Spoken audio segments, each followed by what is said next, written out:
derrière un leader, la révolution commence là où le militantisme politique proprement dit s'arrête. Le militantisme politique a besoin d'un leadership, la révolution qui peut fonctionner sans leadership, parce qu'une révolution avec un leader est condamnée à subir les humeurs du leader. Quand il ne parle pas, la révolution est en pause. Et comme Chiroma ne parle pas, votre révolution est en pause, vous savez même pas quoi faire. Papa Valsero a annoncé les villes mortes.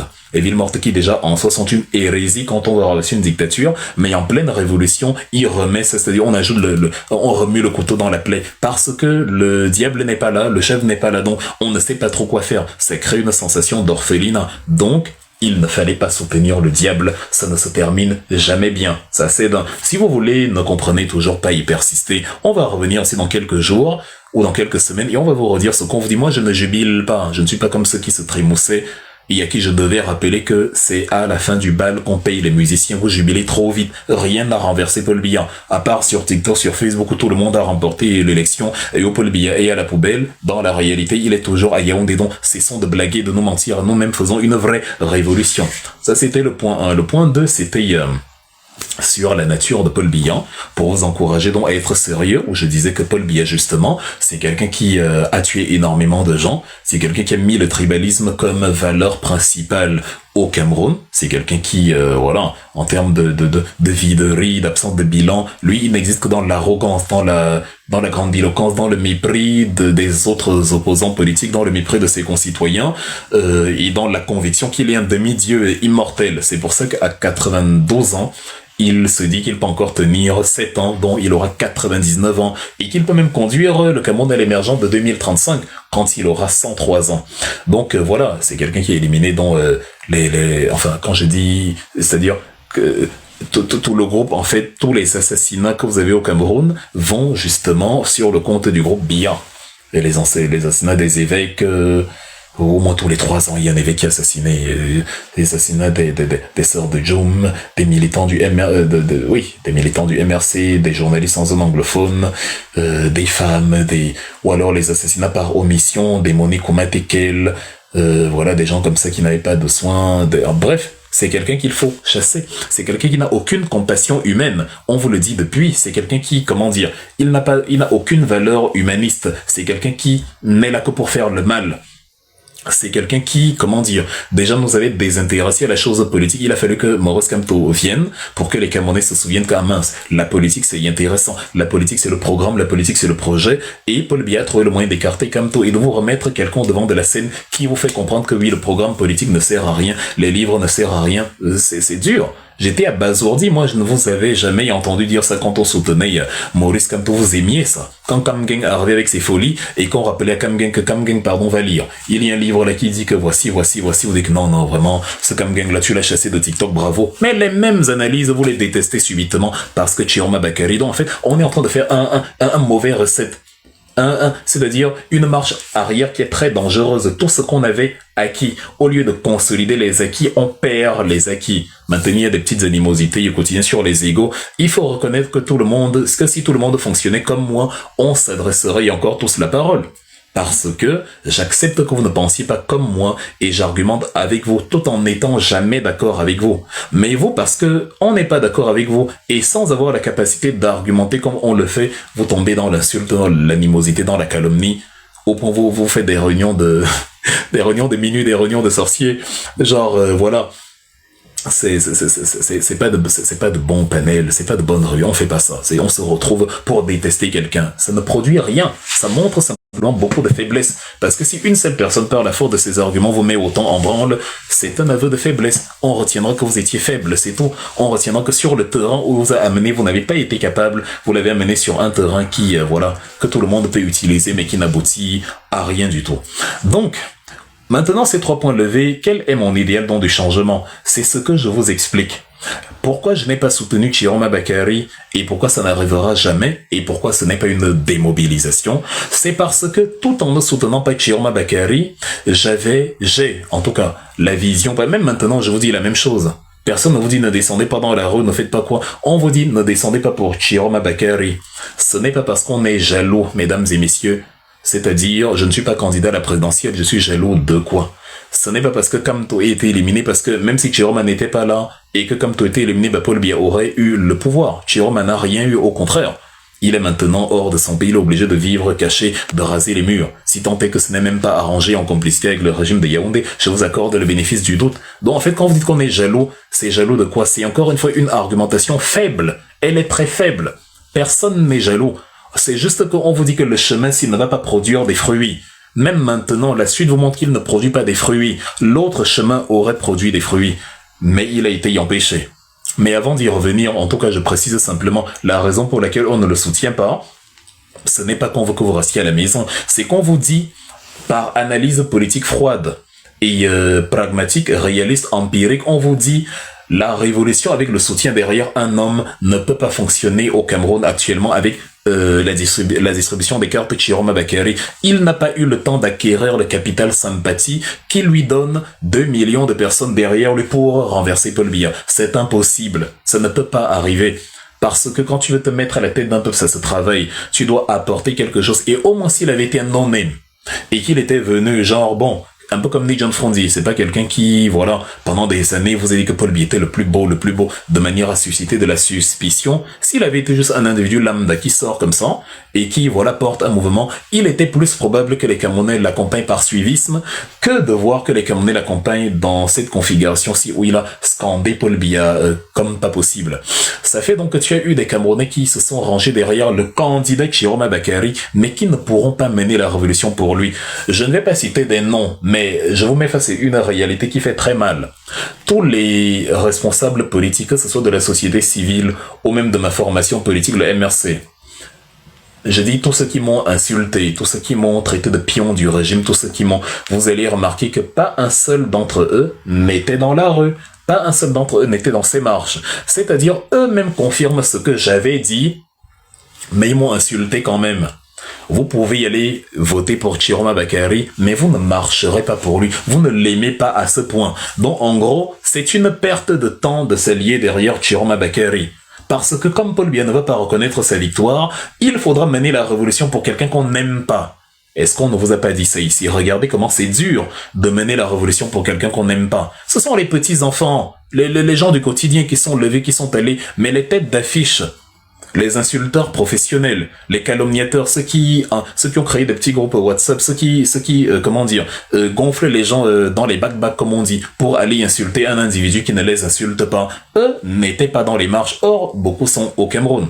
C'est-à-dire, nous-mêmes, on nous a vus dans des marches en diaspora, symboliquement, avant cette histoire, pour celui en qui nous croyons, pour le projet en lequel nous croyons. Mais eux qui nous ont traités de pions du système parce qu'on ne dansait pas la danse du diable sont aux abonnés absents depuis que les marches ont débuté. Ils ont pris la clé des champs. Mais tu vas les revoir ressurgir quand tout ceci se sera tassé. Donc en gros, vous étiez vous-même d'accord avec ce que nous disions. C'est-à-dire, c'est compliqué de suivre le diable. On peut encore, a fortiori, aller voter pour lui, même si c'est dur et serrer les dents. Mais aller descendre dans les rues pour lui, on ne pourra pas, parce qu'on ne l'aime pas, il mérite pas l'amour. C'est le diable. Il nous a fait du mal. On vous dit cela, vous insultez celui qui vous dit cela, mais maintenant, quand il faut lui prouver qu'il a tort, vous n'y arrivez pas, puisque vous ne sortez pas dans la rue pour le diable. Qu'est-ce que veulent les Camerounais au juste? Soyez sérieux. Donc on s'est pris des insultes pour rien, et je ne dois mon salut que au simple fait que que je suis mentalement solide. Mais j'aurais été comme vous, on aurait retrouvé Wilfried sous les héros du tramway, et bon, vous serez venu à mon deuil, parce que ça ne pose pas de problème aux Camerounais, vous auriez même pleuré plus que tout le monde, vous auriez dit, on n'était pas d'accord avec toi Wilfried, mais bon, on aimait tes analyses et tout, pourquoi tu en as rêvé, là c'était pas nécessaire, ouais, vous n'auriez même pas envisagé que c'est à cause de vous que c'est y arrivé. Mais comme j'ai les nerfs solides, et que le coq reste sucré, et que les formes de la femme noire ne vont jamais disparaître, je ne suis pas prêt de me donner la mort, ça n'arrivera pas, vous allez sauf que le faire vous-même, donc... Aucune chance, je me sens très bien mentalement assis serein, je n'ai reçu aucune douleur, aucune séquelle, rien du tout. J'ai plutôt constaté la faiblesse de personnes qui n'avaient ni l'argument pour me faire face, ni la maturité d'esprit de constater que ce que nous avons dit, c'est réalisé. C'est dur de soutenir le diable. Et non seulement j'ai dit, avec le soutien à Chiroma, il faudrait faire 2 révolutions, dont la deuxième... c'est celle qui devrait renverser le diable parce qu'il ne va pas partir du pouvoir s'il vient à l'obtenir. Et la première, c'est déjà de faire la révolution pour le diable, celui qu'on n'aime pas, dont il n'est pas bon de faire un truc difficile quand on a la possibilité de faire la version facile. Mon idéal donc c'était le suivant. Je veux le changement au Cameroun. Je veux me débarrasser de Paul Biya. Ce n'est pas votre cas. Je répète, ce n'est pas votre cas. Parce que dès l'instant où tu ta coquine à Chiroma Bakary, tu ne veux pas le changement. Et arrêtez de me dire que Maurice Kamto lui-même est allé voter. Vous l'avez obligé à aller voter, je le dis, vous l'avez obligé à aller voter. Chacun de vous-même devrait être gêné si Maurice Kamto va voter Chiroma Bakary. Ça devrait vous déranger vous-même. Parce que Maurice Kamto a travaillé sur un programme pendant des années. Vous l'avez vu rencontrer tous les corps sociaux du pays pour peaufiner le programme. Pendant ce temps, Chiroma a chanté les louanges de Paul Biya. Ça marche comment dans vos cerveaux quand vous dites Kamto est allé voter Chiroma? Vous lui avez fait ce que vous avez essayé de me faire, le chantage à la consigne de vote. S'il ne partait pas voter, vous l'aurez traité d'égoïste. Vous auriez dit que si actuellement la révolution est morte, c'est à cause de lui. Vous êtes comme ça. C'est de la vilainie. C'est même pas de la sournoiserie, c'est au-delà. C'est du cynisme. Vous êtes comme ça. Vous lui aurez, comme il faut chercher un bouc émissaire d'un échec, d'une voie que vous avez suivie, alors qu'on vous disait de ne pas la suivre, vous auriez dit que si Kamto avait donné, ou s'il était même seulement allé voter, non, il y aurait la mobilisation. C'est ce que vous auriez dit. C'était déjà prévu. Donc, vous l'avez obligé à aller là-bas. Parce que c'est un homme politique, parce que c'est un républicain, parce qu'il devait montrer l'exemple, il est allé voter, mais vous n'avez pas vu son bulletin de vote. Donc, vous ne pouvez pas dire qu'il a voté Chiroma Bakary. Moi, je vous dis, si Kamto, et je vous dis, j'affirme, si vous n'étiez pas là avec cette stratégie démoniaque, jamais Kamto ne serait y allé voter parce que on n'est pas obligé d'aller voter. C'est un droit de ne pas aller voter. On t'enlève tout. Bon, imagine que Paul Biya avait éliminé tout le monde et qu'il restait seul candidat. Donc Kamto serait y aller voter quand même. Donc il devait aller voter parce que c'est un républicain. Est-ce que c'est pas une obligation d'aller voter? Vos principes sont absolument incohérents. Si vous dites qu'on doit aller voter de toute façon, même si on a éliminé tel ou tel candidat, vous êtes en train de dire que même si Paul Biya est le seul candidat, on doit aller voter. Or, ne pas aller voter, c'est un signe de désapprobation, de la violation du jeu électoral. Mais si Kamto avait fait ça, vous auriez dit, c'est un égoïste qui ne pense qu'à lui. Comme il a été éliminé, il ne part pas voter parce qu'il voulait que ce soit lui. Vous aviez déjà prévu ça. C'est pour ça que vous aviez martelé à longueur de journée.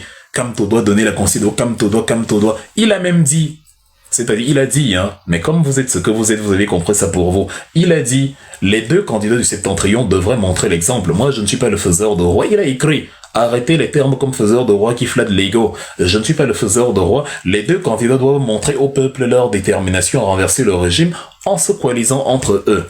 Vous avez compris que Maurice Kamto dit qu'un si Bello et Issa se coalisent, je vais voter pour la coalition. Or, Maurice Kamto disait que il y a un manque de sérieux criard dedans. Voilà des gens qui démissionnent et qui disent qu'ils vont renverser Paul Biya et ils sont incapables de coaliser. Si vous voulez renverser Paul Biya, vous l'aurez peut-être par le vote populaire. Mais pour obtenir le vote populaire, montrez que vous êtes prêts à tout pour renverser Biya et coaliser entre vous. C'était un défi.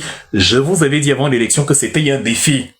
Et que ce n'était plus une approbation. Et vous avez vu que lors de l'élection, ils ne se sont pas coalisés. Vous qui passez le temps à dire que admets que tu t'es trompé, je me suis trompé où exactement? C'est-à-dire les 1000 milliards de prédictions qu'on vous a faites et qui se sont réalisées à la lettre, vous ne les voyez pas. Est-ce que ça, on ne vous l'a pas dit? Quand on disait cela, vous faisiez des panels analogues pour expliquer que soudain, Wilfried Ekanga, conseiller de MK, ne comprend plus les pensées de MK. Donc j'ai arrêté soudain de comprendre les pensées de Maurice Kamto quand Chiroma est entré dans la danse. C'est fort, ça quand même. Bon, maintenant, on en est où alors? C'était un défi, oui ou non? On vous a dit qu'il savait qu'il n'allait pas faire ça, que les deux là n'allaient pas se coaliser. Et que c'est une manière de leur dire que vos faux semblants, votre attitude en tout cas, c'est pas moi que vous devez, c'est le peuple, c'est pas moi qui dois faire de vous des gens crédibles. C'est vous qui devez montrer au peuple que vous êtes crédibles. Et par là, vous devez opérer une coalition, par exemple. C'est ce qu'il disait. Mais non, comme il fallait obliger Maurice Kamto à suivre le diable, le scénario que vous aviez écrit en complicité avec Biya, même quand vous nous accusez, nous, d'être des pions du système, évidemment, vous avez amené votre conclusion. Non, Kamto dit que les deux là doivent coaliser comme s'il va donner la consigne de vote. Vous ne constatiez même pas qu'on est en train d'éliminer le feu révolutionnaire en vous faisant croire qu'il y a encore une élection. L'élection est finie le 5 août. Vous nous avez perdu 3 mois de notre vie. L'élection est finie le 5 août. Je n'ai pas oublié, je vous ai dit, regardez le téléphone que je tiens entre les mains. Je vous ai dit que nous allons parler, je vais lire ici un texte que j'ai écrit le 9 août, que vous n'avez pas écouté, vous allez adorer ce texte. Il va vous permettre d'ouvrir les yeux à bien des égards.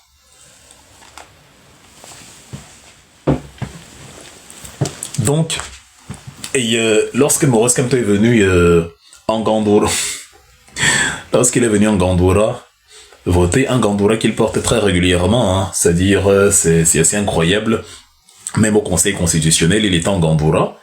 Vous avez trouvé le moyen de dire que comme il a porté le Gandoura, c'est qu'il soutient Chiroma Bakary. Aïe, Seigneur, les camères, vous faites peur, en fait, vous êtes effrayant. C'est très risqué de fonctionner avec vous. C'est archi, hyper, méga risqué, c'est même dangereux.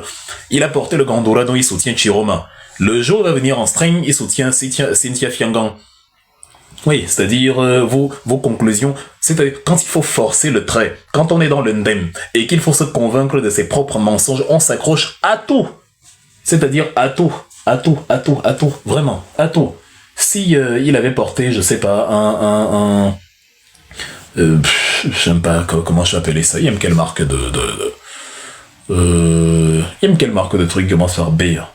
Bref, on s'en fout. S'il était venu avec un burger entre les mains, le burger, vous aurez dit, ah non, c'est burger B, regardez, il avait un burger entre les mains, c'est B comme Bello. Donc c'est qu'il veut que Bello coalise avec Chiroma. Vous avez fait des parallèles absolument incongrus, des parallèles ridicules, rien que pour converger vers ce que vous étiez en train de dire et pour ne pas voir la réalité en face qu'on vous disait. Donc comme Tokia, tout un projet politique jusqu'à peaufiner la version 2025 va se lever et s'aligner derrière quelqu'un qui n'a pas de projet politique. Genre, il est soudain convaincu par Chiroma parce que lui, il n'est pas intelligent. Maurice Kamto ne suit pas la masse comme vous faites là.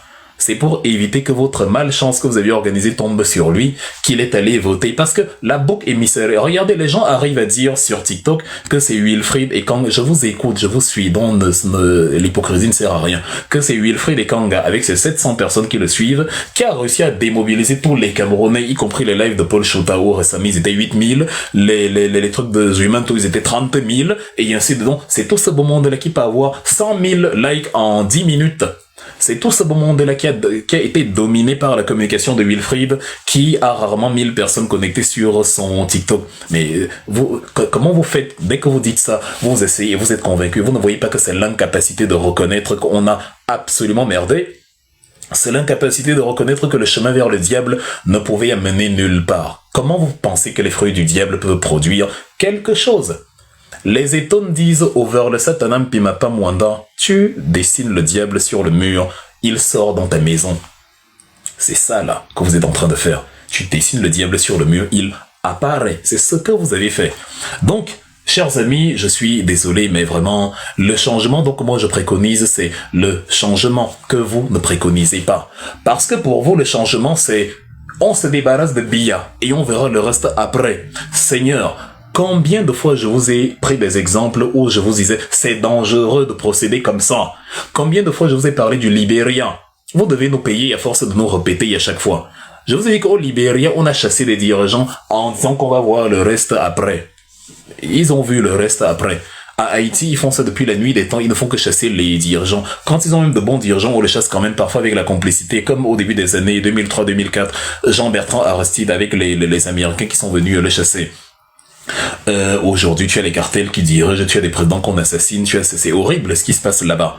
Donc à chaque fois, on va alterner, mais on alterne par le même vide qui était là précédemment. Je vous ai parlé du Libéria, je vous ai dit, on ne change pas Paul Biya par Chiroma Bakary, c'est pas ça le changement. Il faut renverser le Conseil constitutionnel, renverser Elecam, renverser tout, mettre tout à zéro. Comme au Népal, tu ne peux pas dire, on doit népaliser et demander que Chiroma s'installe au pouvoir, ça n'a pas de sens. Ce n'est pas ça la népalisation, les Népalais n'ont pas fait comme ça. Ils n'ont pas attendu un contexte électoral. La népalisation, c'était avant toute cette histoire. La népalisation, c'était, il n'y avait pas un contexte électoral. C'est les jeunes excédés par des conditions de vie misérables qui ont décidé de renverser leurs dirigeants. Et ils n'ont pas dit au président, bah tu assures l'intérim. Non, ils ont tout renversé. Il n'y a pas d'intérim qui tienne. Ils ont pris un membre de la société civile, Madame Karki Souchila, qui a énormément de valeur, qui est une femme qui, voilà, a le sens de la justice. On a dit, maman, tu vas gérer. Tu gères quelque temps. On ne te saoule pas. 6 mois seulement. Si tu peux vraiment faire ça pour nous, pendant que tu gères le pays, la transition, nos leaders politiques préparent des programmes politiques et on va voter sur les programmes politiques. Je dis, hein, cher Camerounais, qu'est-ce qui vous a dépassé à faire ça? Cette folie-là de vouloir mettre Chiroma Bakary pour après faire une autre révolution pour les chasser, c'était quoi au juste? Ça rime à quoi? Ça vous amène où? Cette folie de devoir faire 2 révolutions quand une seule suffit. Quel est le fondement rationnel dedans? Et le pire, c'est qu'à l'heure actuelle, on est en train de parler, vous êtes toujours englué dedans, à croire que c'est ça la voie à suivre. Non, il a gagné les élections parce que c'est une injustice. Il a gagné les élections, mais l'injustice de l'élection, ce n'est pas l'injustice du 27 octobre. La même élection a commencé par une injustice le 5 août. Vous vous fâchez qu'on est resté bloqué le 5 août. Mais je vous rappelle que voilà le 27 octobre qui n'a fait que reculer dans le passé. Vous aussi, on va vous dire que vous êtes resté bloqué le 27 octobre. Comme je vous ai dit, il n'y a rien de cohérent dans vos analyses. Rien du tout, nothing, rien. C'est le 5 août que ça s'est terminé. On vous a dit, depuis le 5 août, vous vous êtes débrouillé à ne pas nous aider à communiquer le 5 août. Si j'avais une communication comme vous le dites, j'aurais entraîné tout le monde dans le 5 août, dans la révolution du 5 août. Une seule révolution qui suffisait pour renverser tout ça là. Mais non, vous avez rendu compliqué ce qui était simple. Bon, ce qui était déjà compliqué, vous avez ajouté la complication sur la complication, comme dirait Bessie Ping. C'est-à-dire une révolution déjà dure à mener, vous nous entraînez à faire deux. C'est terrible. Qui a ce temps-là? Qui a cette énergie-là? Dont les gens doivent mourir en descendant dans la rue pour renverser Biya. Dès que c'est fini, ils doivent encore mourir en descendant dans la rue pour renverser Chiroma, qui ne voudra pas quitter le pouvoir s'il l'obtient, qui aura des militants fondamentalistes absolument intolérants comme ce que vous êtes devenu depuis que vous le soutenez, dont les Camerounais doivent doublement mourir dans la rue alors qu'une seule vague de morts suffisait, ce qui est déjà horrible. C'est pas normal en fait ce que vous avez fait, c'est pas normal du tout de vouloir aller dans cette orientation là. Donc le changement c'est pas comme ça. Mon changement à moi c'est pas celui-là. On n'est pas obligé de choisir Chiroma quand on ne choisit pas Biya. Vous avez créé le carcan, c'est-à-dire l'obligation de choisir soit l'un soit l'autre. Vous avez créé des paraboles qui n'ont pas de sens. Si tu vois le serpent et que tu te noies, tu mets. Pourquoi? Je me noie pourquoi? Si je sais nager, il ne vous est même pas venu à l'esprit de dire, mais et si je sais nager alors? Si je sais nager, je peux nager jusqu'au radeau? Pourquoi dire que quand tu te noies, si tu vois le mais tu te noies pourquoi? Si tu te noies parce que tu te débats beaucoup, tu arrêtes de te débattre, tu laisses la poussée d'Archimède faire son travail, ton corps remonte. Ou si tu sais nager, tu fais des petits mouvements, tu remontes vers le haut. C'est quoi que si le serpent, vous-même là, vous n'allez jamais vous accrocher à un serpent ou un crocodile, je dis jamais. Lequel d'entre eux, c'est bien beau les beaux proverbes, on met les bois d'Amérique du Sud là qui aiment vivre sous l'eau, les anacondas. Vous voyez un boa comme ça là qui peut avaler 5 personnes de ma taille. Tu es dans le marigot, tu menaces de te noyer. Il y a un énorme anaconda qui vient. Toi, tu t'accroches sur l'anaconda. Qui peut faire ça? Vous parlez juste pour rien. Qui parmi vous va s'accrocher à l'anaconda? Vous n'allez jamais faire ça, parce que l'anaconda, c'est la mort assurée depuis quand le serpent t'aide à... Ou alors c'est la légende bantou qui vous trompe, qu'on a traversé la Sanaga, machin. Depuis quand le serpent accepte que tu utilises son dos comme un radeau? Pourquoi les gens ne le font pas? Comme on a domestiqué le cheval, pourquoi on n'a pas domestiqué les anacondas en Amérique du Sud?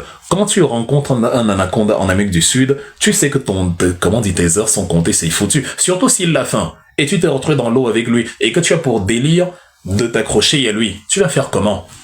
C'est-à-dire, c'est une version, c'est comme des boas génétiquement modifiés. Quand ils s'enrôlent contre toi, là, ce sont des constructeurs. Tu n'as aucun moyen de t'en échapper. Même si tu as le couteau, ça va rien faire. La blessure, et ça va rien faire. Pour l'entailler le cuir suffisamment pour qu'il te lâche, oublie. Il va te consommer en bonne et due forme. Et tu vas dire que c'est parce que je fuyais la noyade. Vous vous êtes donc accroché à l'anaconda. Quel est le bilan? C'est bien beau que vous preniez l'exemple du serpent, hein.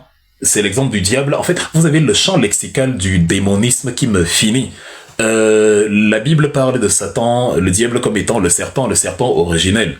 Et vous, c'est-à-dire quand vous ne mettez pas diable chaussures les t-shirts, vous faites des analogies du type quand le diable, quand le serpent, si tu te noies, quand tu as le serpent, tu t'accroches, voilà. À force de vous accrocher au serpent, vous finissez dans le ventre du serpent. Vous voilà donc englué dans le ventre du serpent, sans savoir quel est l'avenir, la suite des événements. Ça fait 3 jours que Monsieur le Diable ne parle pas. En pleine révolution, il a laissé le régime prêter serment dans le plus grand des calmes. On vous a dit que les villes mortes n'avaient aucun impact positif et qu'elles tuaient la mobilisation, qu'elles refroidissaient l'engagement. Vous avez dit que c'est la stratégie parce que vous êtes dans le fanatisme absolu. J'évite certains termes. En tout cas, le fanatisme absurde, ça ne tient pas, c'est absurde. C'est même plus une insulte, c'est un constat, c'est absurde. C'est-à-dire, c'est absurde. Vous-même, vous avez vu. Ça s'est passé comme si de rien n'était, comme dans un pays normal. Personne n'était chaud de descendre dehors, personne n'était chauffé. Quelqu'un va à l'investiture et avant l'investiture, tu annonces les villes mortes. C'est le meilleur moyen de lui faire organiser son investiture dans le plus grand des calmes. Tu as une armée loyaliste qui t'a prêté serment. Et le gouvernement prête serment dans le plus grand des calmes. C'est pas normal. On vous a menti, mesdames et messieurs. On vous a roulé dans la farine. Il faut être capable d'accepter cette réalité-là. Elle est où l'armée loyaliste? L'armée loyaliste, et tu prêtes serment, et tu n'es même pas gêné. Même pas une petite bombe lacrymogène, même rien. Même pas un petit drone qui survole, rien du tout, rien. Mais tu as une armée, pas 2-3 soldats, non, une armée loyaliste.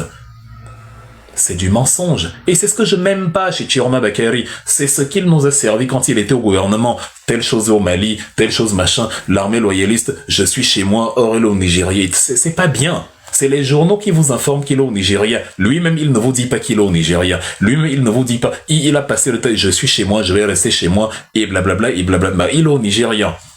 L'opacité, alors qu'il doit... Oh, c'est quand même bizarroïde. Donc, le changement dont je rêve, ce n'est pas celui-là.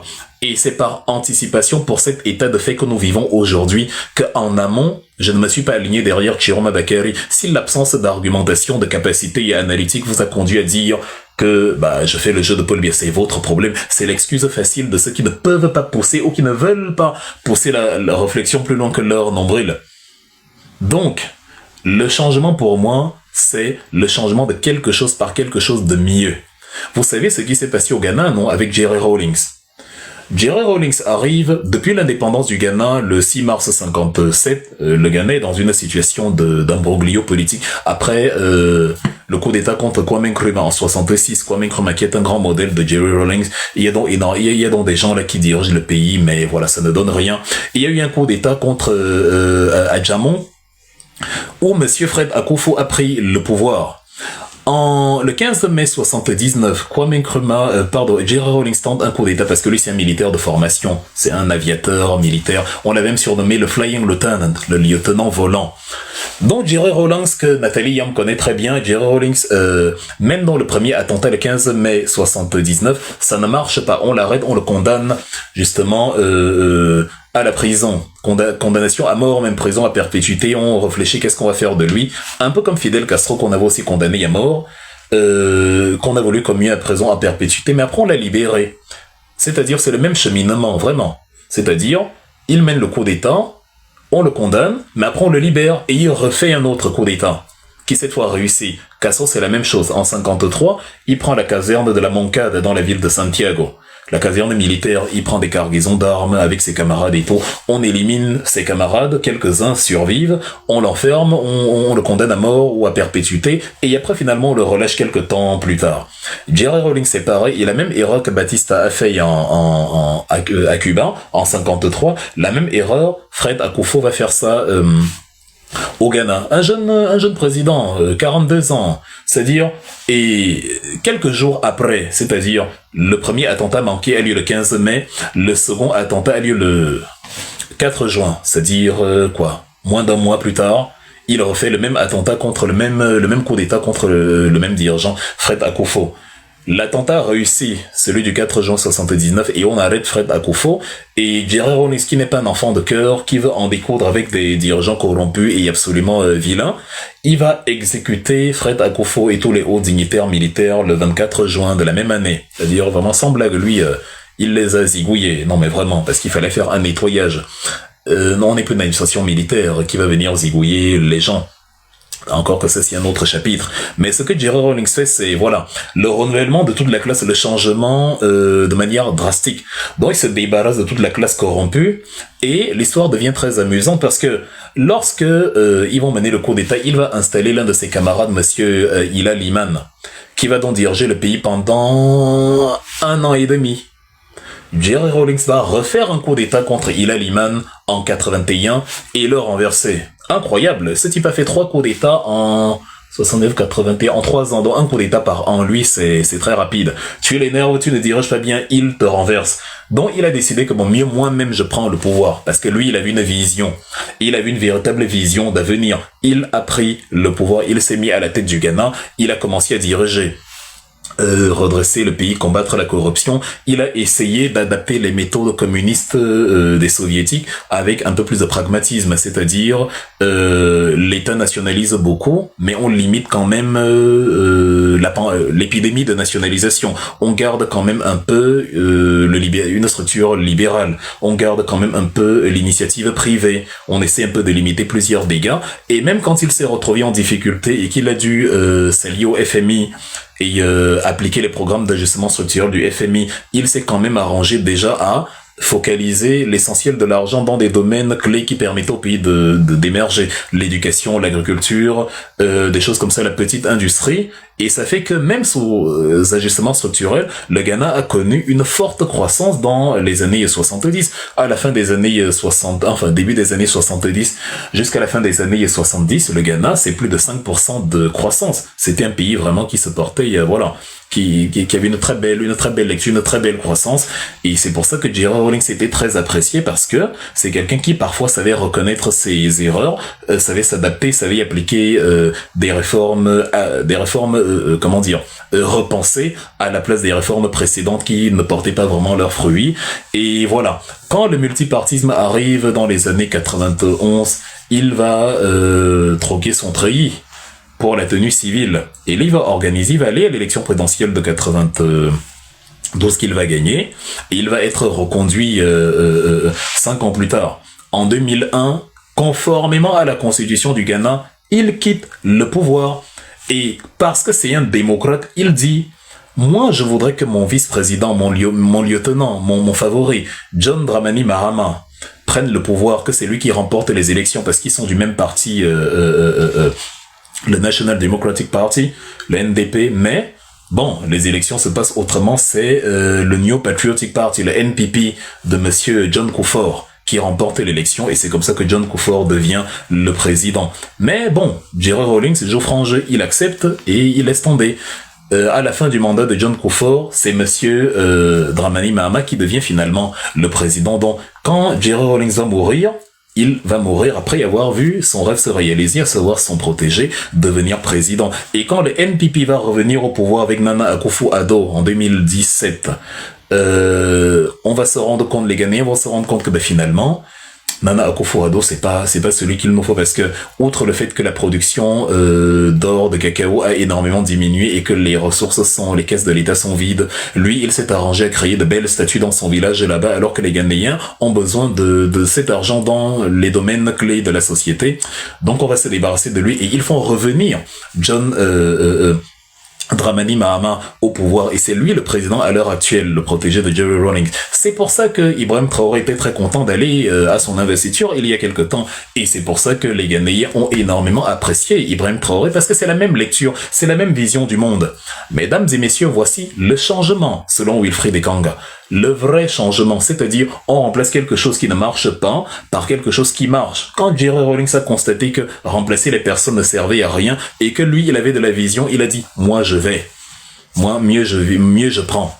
Et voilà, il a passé toutes ces années à éduquer les Ghanéens, à les édifier politiquement, du point de vue de la souveraineté, du point de vue à les éduquer au sankarisme, à la doctrine de Kwame Nkrumah, au lumumbisme et tout. Il a donc obtenu un pays conscient, un pays. Allez voir Accra au Ghana, ça n'a rien à voir avec Yaoundé ou avec Douala. Allez voir Accra, Koumassi, bref, allez au Ghana, vous revenez. Malgré les problèmes qu'ils ont eu ces dernières années sous Nana Addo, le Ghana et le Cameroun, laissez tomber, c'est le jour et la nuit, il n'a rien à voir. En plus, c'est le premier pays qui a organisé la première conférence panafricaine.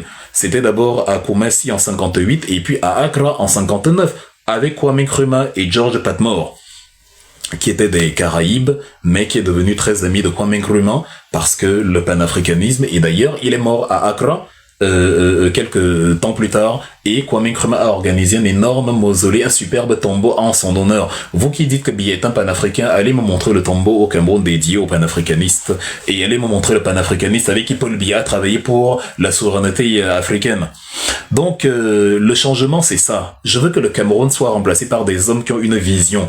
Si vous avez la tête dure et que vous voulez simplement remplacer les personnes que on change, on verra d'abord après, ça ce n'est plus la politique, ça c'est, comment dire, c'est une forme de folie, excusez-moi, c'est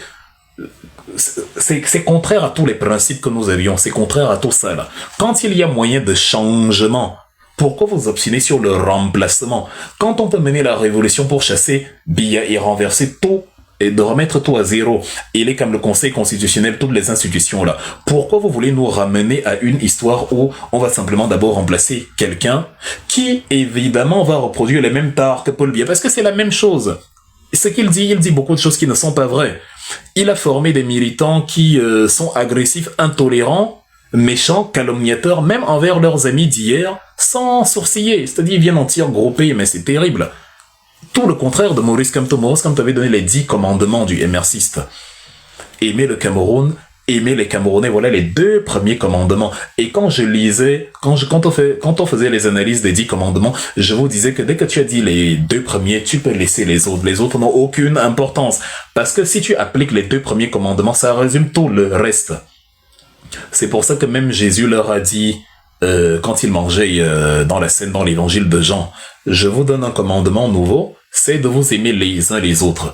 Et avant, il avait dit à quelqu'un, tu aimeras ton prochain comme toi-même. Et on lui dit, donc il n'y a pas de plus grand commandement que celui-là. Donc si Kamto dit, il y a 10 commandements, mais il y a 2. Aimer le Cameroun, aimer les Camerounais, oubliez les autres, c'est bon. Est-ce que si vous aimez les Camerounais, vous pouvez les calomnier comme vous les calomniez alors qu'ils parlent sur des arguments? Non, ça c'est le fruit du diable. Je vous mets face à vos réalités. Vous êtes devenus vil, mesquin, cynique, sournois à cause du diable. C'est-à-dire, s'il y a quelque chose que Chiroma Bakary a réussi, la seule chose qu'il a réussi, il était venu pour chasser Biya et réussir la révolution. Ça, la probabilité actuellement, sans vous effrayer, hein, elle est de 0%. Je ne suis pas là pour vous plaire. Vous n'avez qu'à crier que X ou Y démobilise. Je suis là pour faire l'analyse.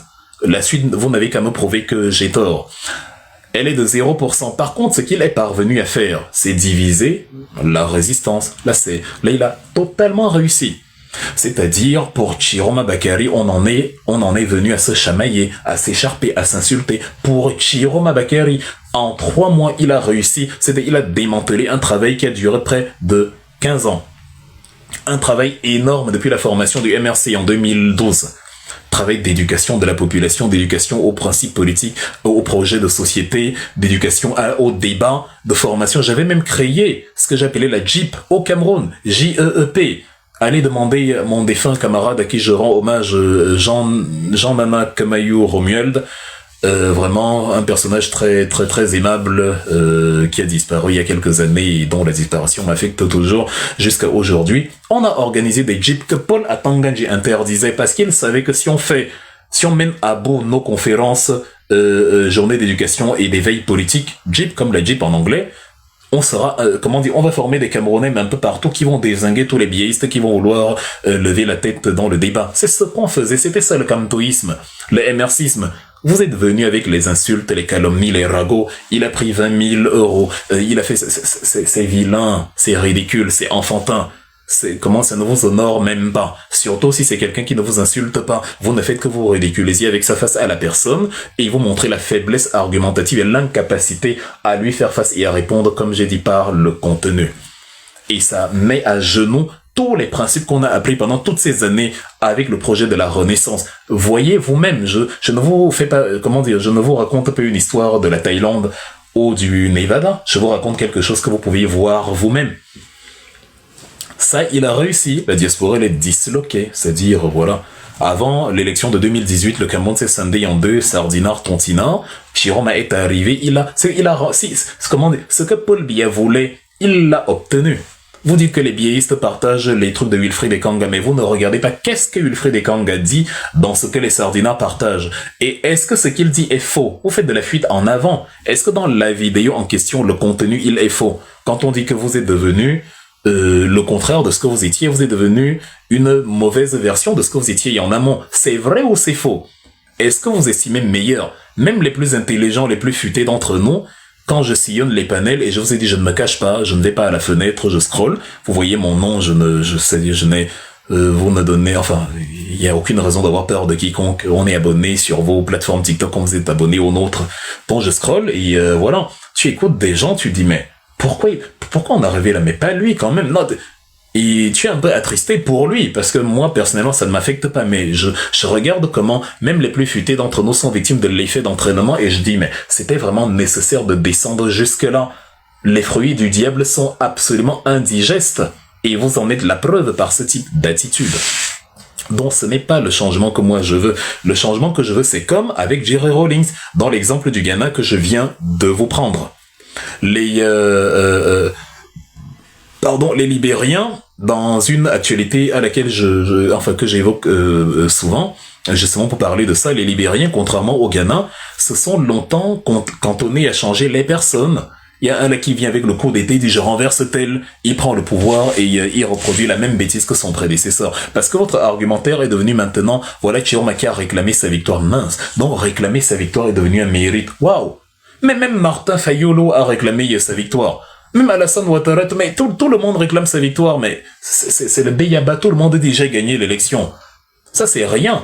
Il a réclamé sa victoire, après il a écrit sur Facebook, allez marcher. Mais lui-même, il n'a pris aucun risque. Quel est le risque qu'il a pris, mesdames? Qu'est-ce qui est dur dans ce qu'il a fait que vous n'auriez pas fait? Moi, je peux dire que bon, chapeau à Watteau, hommage à lui et à tous ceux qui ont perdu la vie dans les marches. Moi, Wilfried Ekanga, je suis peureux, j'ai pas le courage d'aller marcher et d'affronter la police. Ça fait qu'au moins, Watteau, Zouaïra et les autres ont fait ce que je ne peux pas faire. Mais tout ce que Chiroma a fait, je peux le faire. Et écrire sur Facebook et dire aux gens d'aller marcher, je peux le faire, je le fais tous les jours. Rester chez moi pendant des jours et des jours, je suis champion dans ça. J'aime voyager, mais j'aime aussi me cloîtrer chez moi, à faire mes recherches, mes lectures, ou à regarder 2-3 matchs de foot, ou un film quand j'ai un peu de temps. Donc, en fait, qu'est-ce qu'il a fait exactement?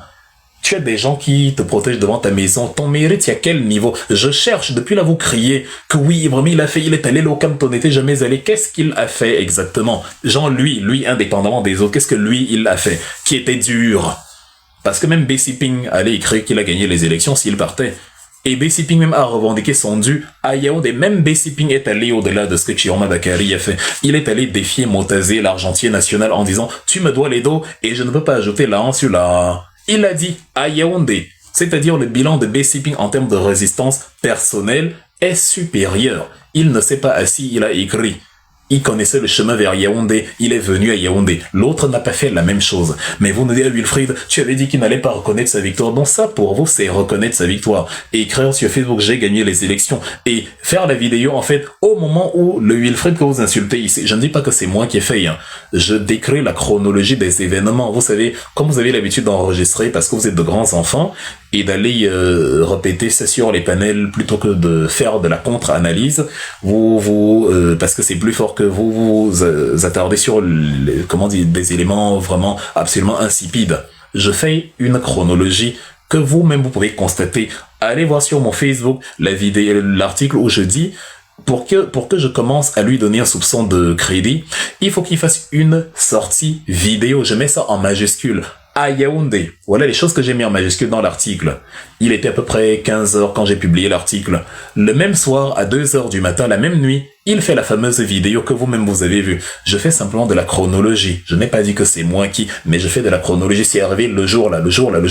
C'était le jour là, pas un autre jour. C'était le jour, la sortie vidéo, c'était ce jour-là. Donc c'est pas de ma faute s'il a fait ça ce jour-là et pas avant.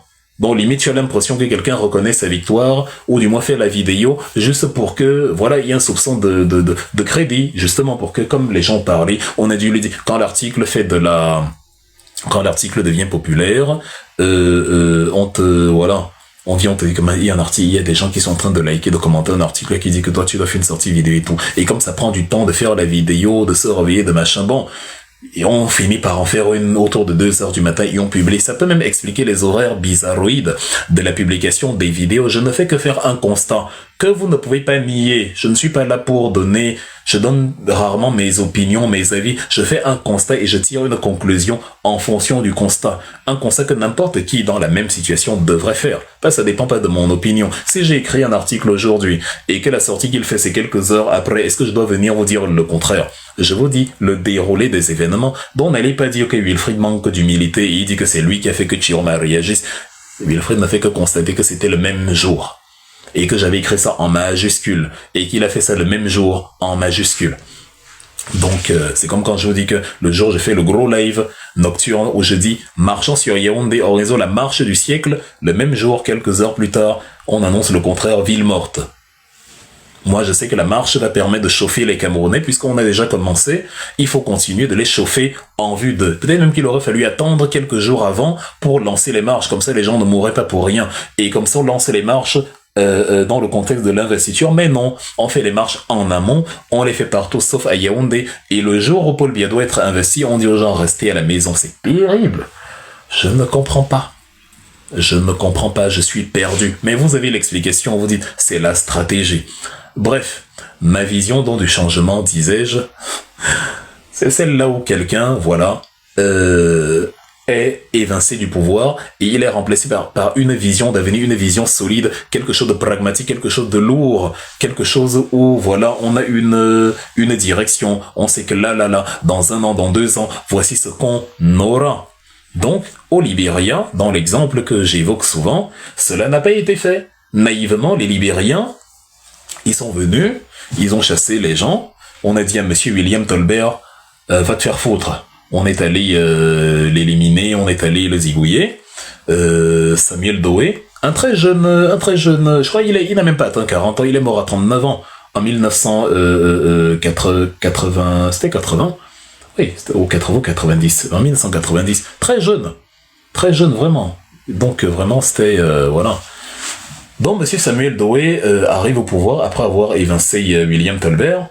Et Samuel Doe, voilà, c'est ce que j'ai qualifié de boucher. C'est un boucher. Il confond ses concitoyens avec de la viande. C'est un tribaliste, c'est quelqu'un de très violent. Et pourtant, il est tout jeune. Hein, il est vraiment tout jeune. C'est un jeune, la trentaine à peine. Il n'a pas 40 ans. Il n'atteindra même jamais ses 40 ans. Il va mourir avant les 40 ans. Parce que lui, il sera copieusement charcuté par les armées de Charles Taylor. Donc, pendant une dizaine d'années, il fait du sale au Libéria. Il privilégie son ethnie, folie des grandeurs.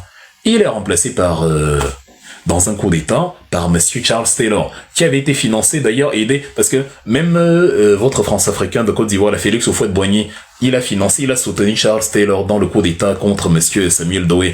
Donc même Houphouët-Boigny était convaincu que voilà quelqu'un qui va redresser le Libéria, voilà. Et c'est comme ça qu'on a remplacé un voyou par un autre voyou. Le Libéria s'est retrouvé dans la même situation, c'est-à-dire il y avait aucune raison de chasser Samuel Doe, si ce n'était que pour faire, des faveurs à l'ennemi, les crânes, l'ennemi de monsieur Charles Taylor, parce que sinon le reste c'est la même chose. Musellement de l'opinion publique, pas de démocratie, violence accrue, tribalisme, tuerie de masse, bref, la même chose. On ne change pas un dictateur et on voit le reste après. Débarrassez-vous de ce logiciel-là. Vous mettez notre pays, le Cameroun, en danger. Les Camerounais doivent marcher sur... Mais vous imaginez, donc tu perds ta vie pour le tiercé, quoi. Les Wato, les Zouaïra, tous ceux dont j'oublie le nom et qui sont tombés sous les coups de Paul Biya. Donc c'est pour qu'après, bon, on voit, si ça tombe pièce, au pile, au Cameroun on dit pièce ou corne, les Européens disaient pile ou face, Kopf oder Zahl en Allemagne. Si ça tombe sur la pile, les Camerounais, ça se passe bien, Chiro m'a dit j'ai bien et tout, mais si ça tombe sur la face, et qui nous montre sa vraie face, justement. On fait comment? On est mort pour rien, on fait une deuxième révolution. En fait, votre chemin est bizarre. Le chemin que vous avez préparé, il est bizarre. On a beau examiner la chose sous tous les angles, ça ne tient pas debout. Et vous accrochez derrière le truc. Bon, le peuple a choisi comme le peuple a choisi. Comme le peuple a choisi, ça veut dire que le citoyen individuellement n'a plus d'opinion. Le citoyen individuellement... Et vous appelez quand même au changement en définissant le choix du peuple comme l'interdiction du choix de l'individu ou l'interdiction d'opinion de l'individu. Vous avez créé depuis 3 mois, enfin depuis le 27, ou même depuis 3 mois. Bon, disons depuis le 27 ou depuis le 12, je sais même plus. Tellement on se perd avec les dates. Vous nous avez renvoyé à trop de rendez-vous. Vous avez créé depuis le 12 une version de la démocratie que je ne savais pas. Elle n'est enseignée nulle part dans aucune école de sciences politiques, même au sous-quartier, elle n'est pas enseignée.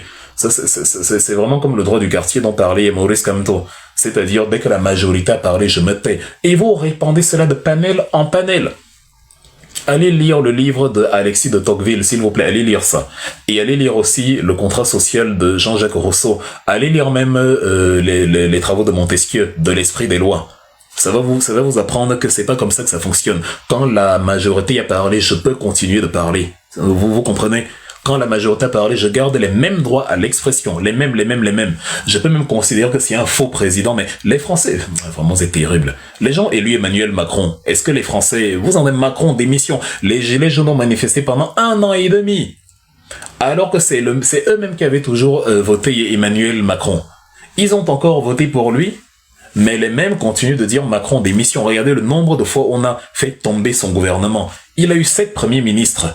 Et le tout premier président de la 5e République où un premier ministre est remplacé par lui-même. Sébastien Lecornu a démissionné. Il a été remplacé par Sébastien Lecornu. La politique en France est le chaos absolu. Parce que les gens n'aiment pas le gouvernement. Or, les gens là ont perdu l'élection. Donc, qu'est-ce que vous êtes en train de nous dire? Que comme on n'a pas voté pour Chiroma, on se tait. Vous appelez ça démocratie. C'est dangereux, mesdames et messieurs. En démocratie, c'est que le peuple choisit, mais on peut lui poser les questions. Qu'est-ce qui t'a poussé à choisir?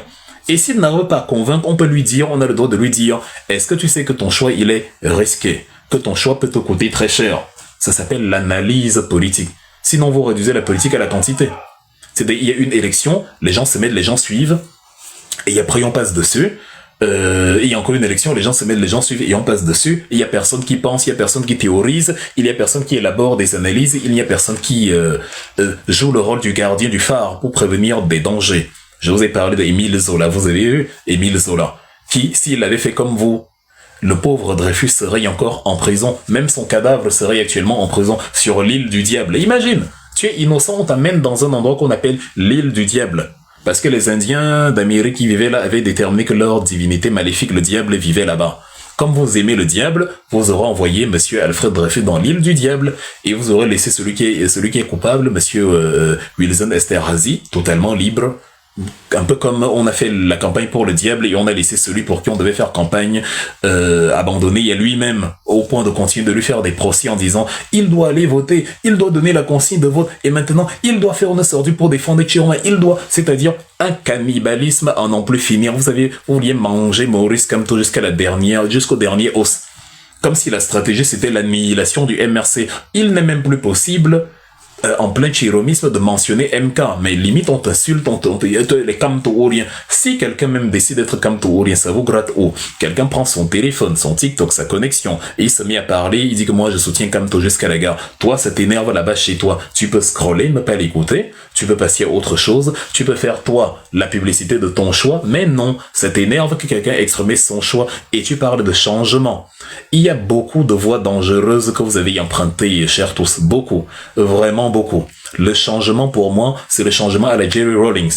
Quand on chasse Fred Akufo, un militaire sanguinaire et cruel, alors qu'il n'a même pas, il a à peine une quarantaine d'années, 42 ans, c'est parce qu'on veut le remplacer par une meilleure vision. Et quand Kwame Nkrumah, Jerry Rawlings se rend compte que Ila Liman n'a pas la vision qu'il veut, il le chasse aussi, il le remplace par sa vision à lui. Il n'a plus cherché à remplacer et à mettre un frère ou un allié, un camarade. Il a dit non, la meilleure personne qui peut incarner ma vision, c'est moi-même dont je me place et je vais conduire le Ghana vers la continuité du travail de Kwame Nkrumah. Et c'est ce qu'il a fait, c'est ce qui fait du Ghana un grand pays comme aujourd'hui. Vous avez vu il y a quelque temps, avant sa mort, Jerry Rawlings en plein carrefour à Accra en train de régler la circulation parce que les feux étaient en panne ou il y avait un embouteillage monstre. Il s'est arrêté.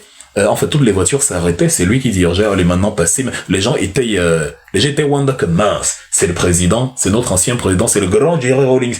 Mais les gens s'arrêtaient, les gens ne comprenaient pas. Chacun sortait la tête de la voiture que mais. Attends, c'est le président, c'est le père ici.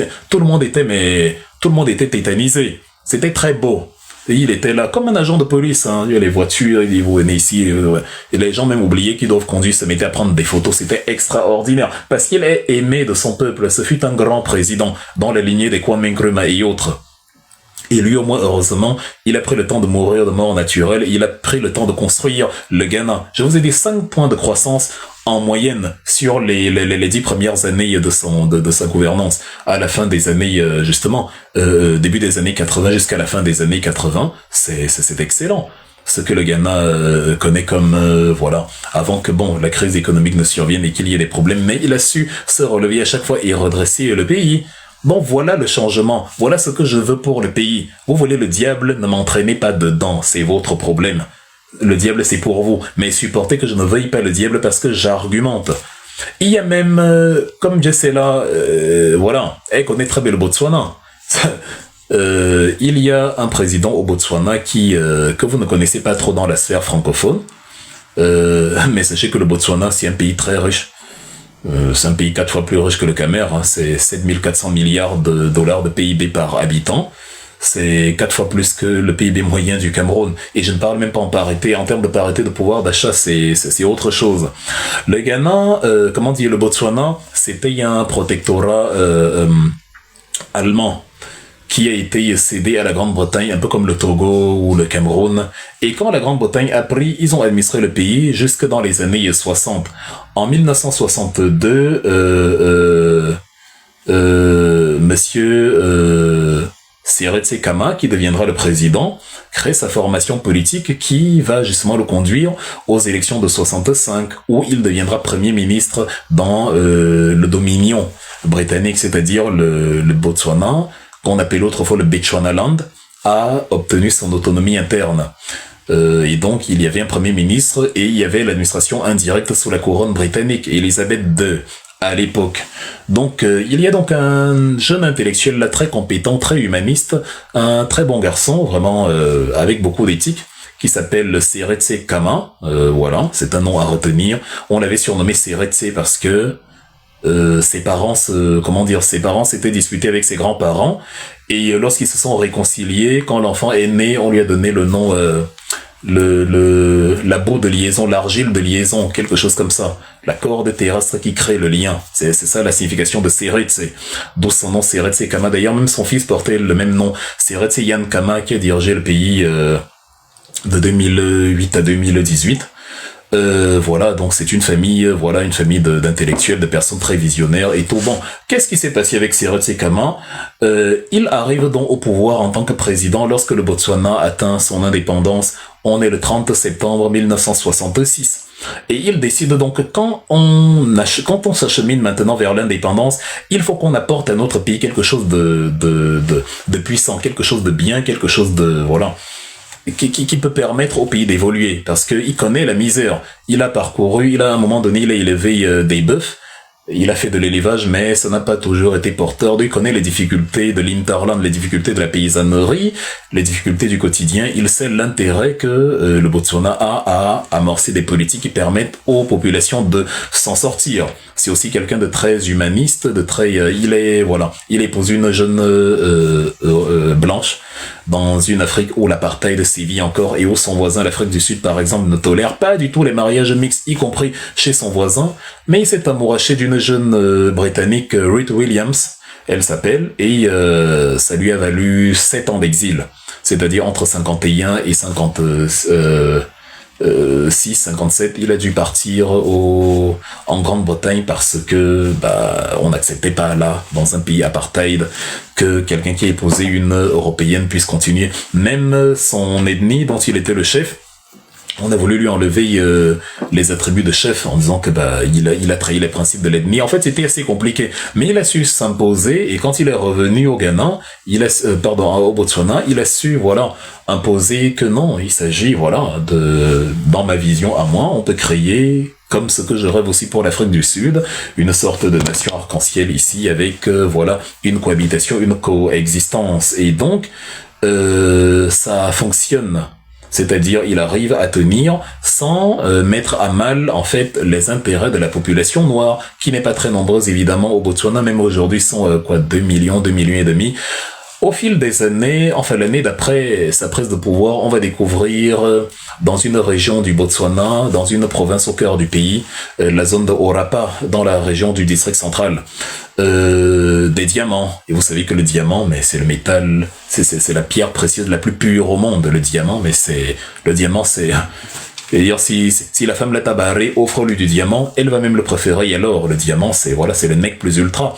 Donc, on va découvrir du diamant dans la petite localité de Orapa, et c'est sur ça que le développement du Botswana va se focaliser. Le Botswana va énormément profiter des revenus du diamant, et Seretse Khama va être très intelligent parce que dans la volonté justement de bien diriger son pays, il ne va pas faire comme Mugabe qui a chassé les fermiers blancs sans réfléchir, alors que les noirs n'avaient pas le know-how pour continuer le travail que les blancs faisaient. Ce que Seretse Khama va faire, c'est qu'il va procéder par étapes. On va d'abord éduquer farouchement, former farouchement la population noire, l'élite noire, à la direction des richesses du pays, et petit à petit on va les insérer. Ça fait donc qu'il n'y a pas de grosse césure, comme ce qui s'est passé en 79 au Zimbabwe, avec la signature des accords de Lancaster House où on a, voilà, donné l'indépendance au pays, Mugabe a pris le pouvoir, et par après, il a commencé à éliminer les possessions, enfin, à écarter les blancs des possessions des plantations.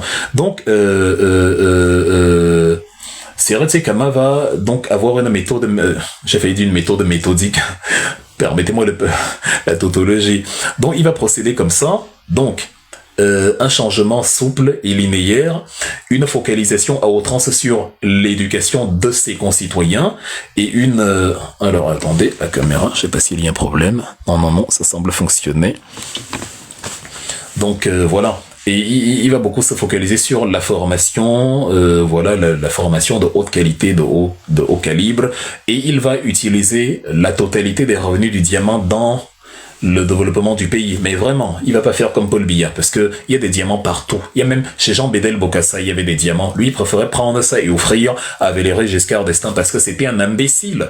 Seretse Khama fut un vrai président. C'est-à-dire, c'est l'un des rares, vous n'allez même pas, c'est-à-dire, on peut, en termes de développement, de la capacité qu'il a eu à faire décoller son pays, je vais vous effrayer, on le met, il est au-dessus de Thomas Sankara. Et oui, c'est que comme si un président anglophone, vous le connaissez moins, comme c'est, voilà, l'Afrique australe, l'Afrique britannique, l'Afrique anglaise, vous le connaissez moins. Bon, on va dire que Sankara n'a pas eu le temps de tout faire, mais en tout cas, c'est beaucoup plus souple que chez Sankara, parce que Sankara était un militaire. À un moment donné, les comités de la révolution de Sankara, il y avait des débordements, tout n'était pas rose. Pourtant, chez Seretse Khama, vous aurez du mal à lui trouver des défauts. Vraiment. Il a même réussi à développer son pays alors qu'il coexistait avec les Blancs sans que les Noirs ne se sentent outrageusement lésés. Donc la focalisation sur l'éducation, la lutte contre la corruption, au-delà du slogan, la vraie lutte contre la corruption, on ne tolère pas, et vraiment la focalisation de l'orientation des richesses, des retombées du diamant sur la population. Ça fait donc du Botswana aujourd'hui le deuxième producteur de diamants derrière la Russie. C'est quand même 19%, près de 20% de la production de diamants dans le monde. C'est-à-dire la Russie elle est à 30% à peu près. Donc c'est pas rien. Et en termes de qualité du diamant, en termes de valeur, c'est même le Botswana que vous allez placer en première ligne. Et le pays profite justement des retombées du diamant. Quand vous allez à Gaborone, dans la capitale du Botswana, là où Jess se trouve, j'imagine, la ville elle est très belle. C'est pas Yaoundé, c'est autre chose.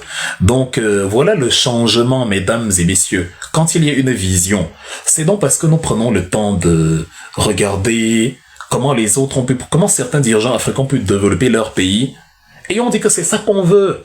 C'est ça qu'on veut. Tout ce que je viens de citer là, vous avez vu quelque chose qui ressemble à Chiroma là-dedans, que ce soit Jerry Rawlings, que ce soit Seretse Khama, vous voulez nous amener où? Au point où vous m'insultez parce que je ne dis pas tiro chaud, diable chaud. Je réfléchis, les gars. Libre à vous si vous avez décidé de ne plus le faire. Moi, je n'y peux rien. Mais je me focalise sur des données, collectées, des observations de ce qui a pu conduire au développement dans d'autres pays. Et je dis, pour que l'Afrique émerge, oubliez que Chiroma Bakary, il est déjà hors jeu, même si ça vous coûte cher. Et même si vous pensez que non, si on dit qu'il est hors jeu, les gens du Nord ne vont pas se mobiliser. Donc, les gens du Nord, ils se mobilisent par affinité religieuse, par affinité communautaire. C'est une manière de dire, c'est une manière pour vous de le dire. Ce qui est problématique. Parce que c'est une manière pour vous de dire que si c'est pas quelqu'un de la communauté, vu qu'ils ont voté pour lui, ils se sont mobilisés pour lui, voilà, vous leur dites de ne plus choisir Chiroma, mais on leur dit ce qu'il faut faire, il n'y a pas le choix. Vous n'avez jamais vu quelqu'un, celui qui était coincé, son nom m'échappe dans le Grand Canyon, là, il y a quelques années, et qui a dû s'amputer le bras avec son petit couteau suisse qu'il avait entre les mains. Tu n'as pas le choix. Sinon, tu vas mourir. Tu auras faim, Donc, de deux mots, le moindre mal, il s'est coupé le bras. Et il a cavalé seul, enseignant, jusqu'à trouver les premières traces de civilisation. On l'a conduit à l'hôpital. Si tu ne fais pas ça, c'est mort. Donc on ne peut pas, mesdames et messieurs, passer le temps à vous dire ce qui va vous faire plaisir. On ne peut pas. On est obligé à un moment donné de dire des choses qui ne vous plairont pas. Mais si c'est ça qui nous conduit au changement, ou plutôt au chassement de Paul Biya, évidemment qu'on va vous le dire. Et avec grand plaisir. On va vous le dire. Et c'est ce que je fais. Donc, si je vous dis que oui, Chiroma Bakary, parce que c'est ce que vous voulez, Chiroma Bakary va nous permettre de chasser Paul Biya, ok, je le dis alors, mesdames et messieurs, Chiroma Bakary va nous permettre de chasser Biya. Sauf que là, je viens de vous mentir. Si ça vous fait plaisir, coupez le live ici, J'ai dit que Chiroma va vous permettre de chasser Biya. Vous avez eu ce que vous entendez. Allez dormir, la nuit sera apaisante. Mais comme je vous aime et que j'aime mon pays et que je veux ce qui va permettre au pays de connaître l'émergence à la Jerry Rawlings ou à la Sirette Sekama, vous voyez qu'on prend des exemples clairs et on vous décrit la manière dont ils ont procédé pour se développer. C'est pas du blabla, c'est pas de la théorie, c'est pas de je ne sais quoi. Quand certains d'entre nous disent qu'on est des théoriciens, c'est des choses pratiques claires. Comment ils ont développé leur pays, je vous le dis de manière claire. Je vous ai même dit que même Jerry Rawlings a subi les ajustements structurels du FMI. Mais il a compensé cela par la valorisation des secteurs à forte valeur ajoutée, les secteurs clés de l'économie ghanéenne, qui lui a permis d'avoir une croissance certaine, et une certaine croissance, enfin une croissance certaine surtout. Et quand je vous dis Sirette Sekama, la Providence a fait qu'on a découvert le diamant quand il a pris le pouvoir, en 67. Immédiatement après, le pays a décollé. Monsieur Kadhafi a connu la même réalité. On avait découvert le pétrole en 57, mais Idriss, voilà, il continuait, il faisait le nyanga avec le pétrole, il distribuait ça aux Italiens, aux Britanniques, aux Français, aux Américains, et Kadhafi l'a renversé. Quand Kadhafi le renverse, pour que la Libye se développe et devienne le paradis qu'elle était avant qu'on ne le chasse en 2011, la première chose qu'il fait, c'est il nationalise toutes les entreprises et oblige les entreprises étrangères qui veulent travailler dans le pétrole à être minoritaires dans le capital. C'est-à-dire, l'actionnaire majoritaire, c'est toujours l'État, et dont les dividendes les plus élevés reviennent à l'État. Ça vous donne donc une Libye qui, au plus fort du boom pétrolier avant le choc de 73 que Kadhafi lui-même a causé en demandant aux pays de l'OPEP de réduire la production, ça conduit à une situation où le taux de croissance de la Libye dans les années 70 était supérieur au taux de croissance des États-Unis, de la Grande-Bretagne, de la France. Ce n'est pas sorcier, il faut aimer son pays, c'est tout.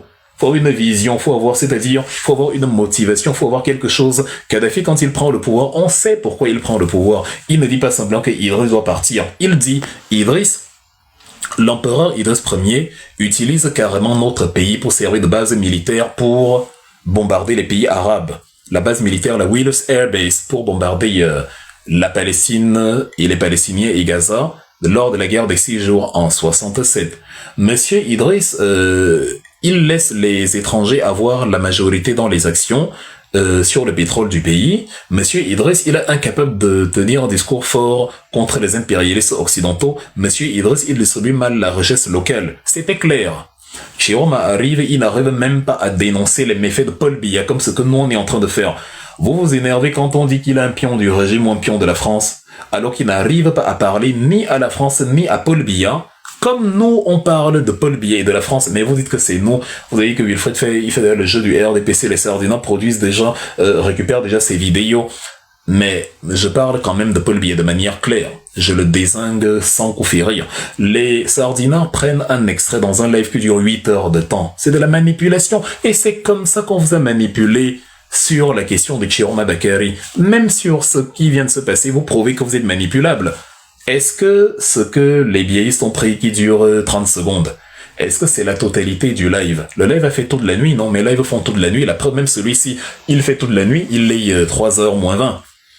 Donc on prend un petit extrait, on placarde cela, vous essayez, vous dites voilà, les Sardinats prennent déjà les paroles de Wilfried. Or, Wilfried fait tout un live où 99% de ce qu'il dit, les Sardinats ne peuvent pas le publier parce que ça désingue copieusement Paul Biya.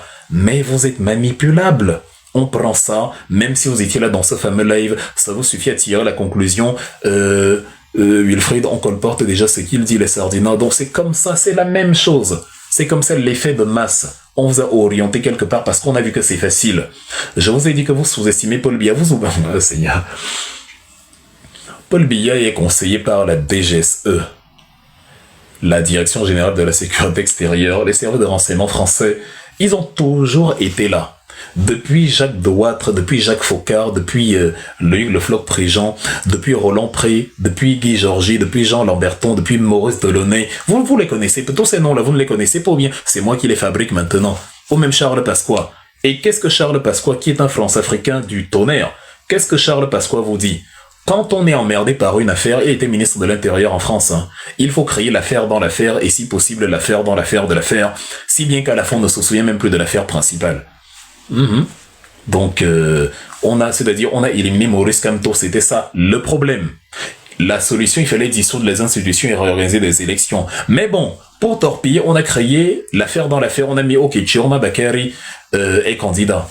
Ensuite, Belobouba est candidat. Ah, Belobouba n'a même pas démissionné. Ah, est-ce que Chiroma a démissionné? Ah, il faut faire la coalition, les deux là. Ah, non, ils ne vont pas faire coalition finalement. Chacun va de son côté.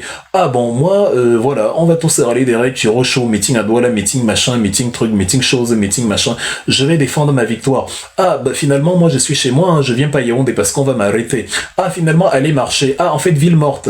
Ah mince, assignation à résidence. Ah, on m'a kidnappé. Ah non, en fait, on m'a kidnappé, mais mon commando m'a relâché et donc du coup, je suis chez moi à Garoua. Ah non, je suis au Nigeria. Ah non, l'armée loyaliste est de mon côté. Ah non, les ministres, ça fait beaucoup. Ça fait mal à la tête. Et à la fin, on oublie que le problème principal, c'était Maurice Kamto, qu'on avait éliminé au mépris de l'état de droit. Ceux qui ont pensé la France-Afrique ont élaboré ces techniques-là. Vous tombez dedans, pieds et poings liés. C'est pas de ma faute, c'est pas mon problème. Si vous voulez continuer de tomber dedans, je n'y peux rien. Je ne fais que constater. Donc on prend comme ça sur un live qui a du 8 heures de temps. On prend un extrait de 30 secondes, on met sur Facebook. Tu t'assois, tu dis, ah les sardinards répètent déjà ce que Wilfried dit. Ils peuvent répéter tout ce que je dis là. Quand j'ai dit que Paul Biya a éliminé sa propre femme, Jeanne Irène Biya, le 29 juillet 94, ils peuvent le répéter sur leur plateforme. Ça va leur faire plaisir. Un soutien de Paul Biya peut dire que Paul Biya a éliminé sa propre femme. Est-ce que vous connaissiez les noms des sœurs de Djoum que je viens de vous donner là? On vous donne même les détails que vous n'avez pas. Mais comme vous êtes manipulable, évidemment, c'est facile. Moi, même si je voulais manipuler les Camerounais, ce serait trop facile. Déjà, j'ouvrirais mon église, ce serait trop facile. Donc, mais même les détails, les précisions que vous n'avez pas, on vous les donne. Au lieu de dire merci, vous criez, vous bavardez pour rien. Donc, voilà le changement que je préconise. Je crois qu'on peut s'arrêter sur ces deux exemples-ci. Il y a quelque temps, je vous avais parlé de Julius Nyerere, le président de la Tanzanie. Un vrai président qui a apporté le changement. La Tanzanie était une colonie aussi. Toujours les colonies britanniques, allemandes, machin là. À l'époque, on appelait ça le Tanganyika. D'ailleurs, le lac qui, dans la région des Grands Lacs, en dessous du lac Victoria, on a d'ailleurs changé le nom de ce lac. Hein. Il porte le nom de la reine Victoria. Pourquoi? C'est un lac en Afrique. Faut arrêter. Donc, le Tanganyika est dans le pays que monsieur Julius Nyerere dirige à partir des années 60.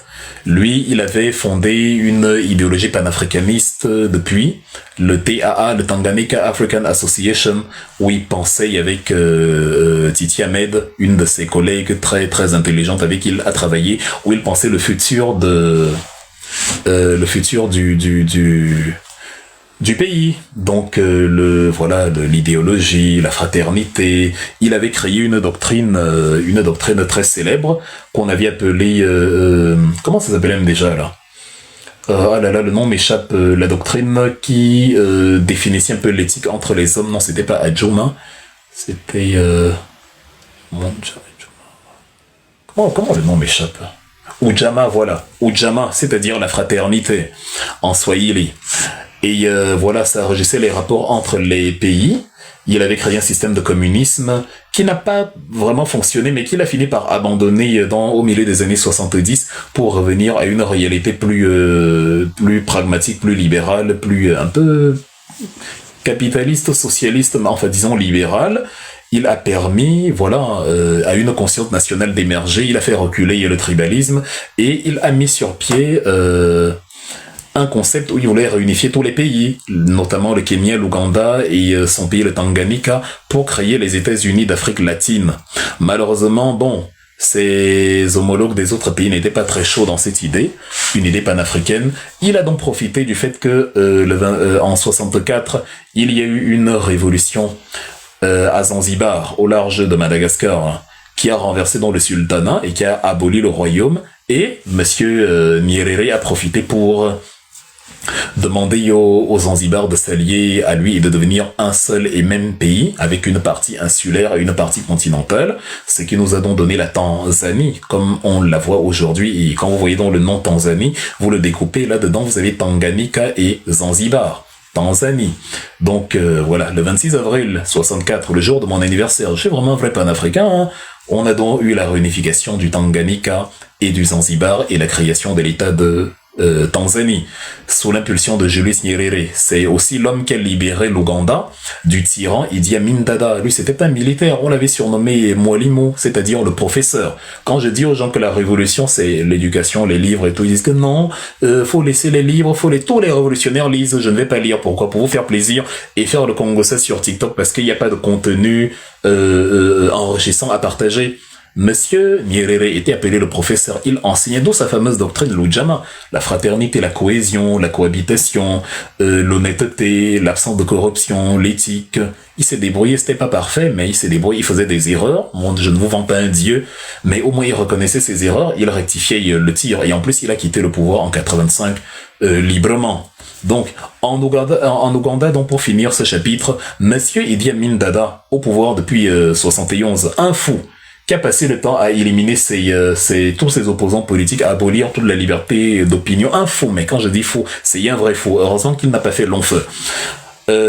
Il estime à un moment donné que en Tanzanie, il y a des exilés ougandais qui veulent l'éliminer. Donc lui, dans sa paranoïa, il décide d'en découdre avec avec la Tanzanie. Il prend donc la décision de marcher sur la Tanzanie et d'annexer la région de Kagera, qui appartient à la Tanzanie.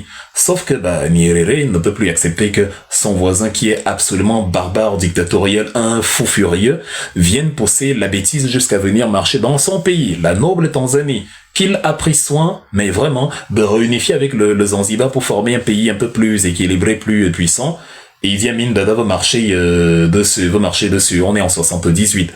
Donc, avec l'aide des armements chinois, des armements soviétiques, avec l'aide d'un soutien logistique aussi, et avec l'aide de l'armée tanzanienne, Monsieur Nyerere fait comprendre à Idi Amin Dada que tu ne marches pas sur la Tanzanie. Donc, on va le renverser, il va fuir. Il va aller se réfugier chez ses amis en Arabie Saoudite, et on va installer un ami de Monsieur Nyerere qui était président avant, un certain Milton Obote. C'est l'histoire africaine, mesdames et messieurs. Il faut vous intéresser aux histoires de votre continent.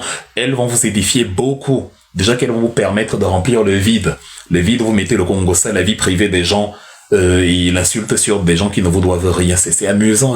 Je ne fais que parler de ça depuis. C'est trop amusant. Je vous ai trop écouté ces derniers jours, comme je ne savais pas de live. Et j'ai compris d'où vient le problème. Vous ne prenez pas le temps. Vous vous réveillez, vous ouvrez TikTok, ça devient votre seule source d'information. C'est normal qu'après, il n'y a rien à dire, il n'y a rien à manger. Et en plus, quand le diable est absent, il n'y a rien à manger. Le diable n'étant pas là, vous ne savez pas quoi faire. Car vous avez décidé de mener votre révolution en suivant un leader. Donc, mesdames et messieurs, au regard des exemples donc, que je viens de vous prendre, vous voyez que mon concept de la révolution, il est un peu différent. C'est pas qu'on suit quelqu'un, c'est pas que, non. Donc, voilà. On va marquer une petite pause avec le son de DJ Katika que je ne vous ai pas fait écouter ici, qui vient de me parvenir tout à l'heure. Le temps de souffler, et à la fin du son, je vais vous montrer le texte que j'ai écrit sur Facebook le 7 août. Ça, c'est vraiment la partie à ne pas rater. Le 9 août, pardon.